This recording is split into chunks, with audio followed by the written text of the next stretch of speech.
মনে হয় চঞ্চল এবং অস্থির চিত্ত বলে স্ত্রীলোকের যত অখ্যাতি, ততখানি অখ্যাতির তারা যোগ্য নয়।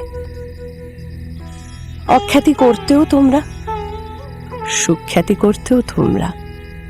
তোমাদের যা বলবার অনায়াসে বলো, কিন্তু তারা তা পারে না।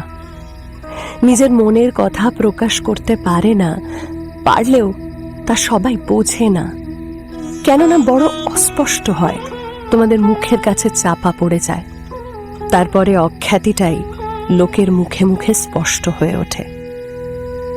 এ জীবনে ভালোবাসার ব্যবসা অনেক দিন করেছি, কিন্তু একটিবার মাত্র ভালোবেসেছি।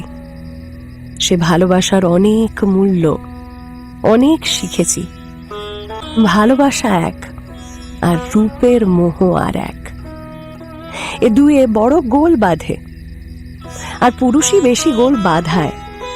রূপের মোহটা তোমাদের চেয়ে আমাদের নাকি অনেক কম, তাই এক মুহূর্তেই আমরা তোমাদের মতো উন্মত্ত হয়ে উঠি না।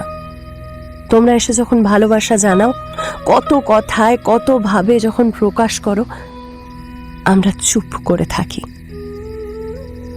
অনেক সময় তোমাদের মনে কষ্ট দিতে লজ্জা করে, দুঃখ হয়।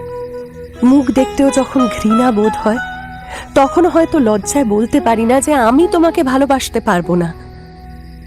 তারপরে একটা বাহ্যিক প্রণয়ের অভিনয় চলে।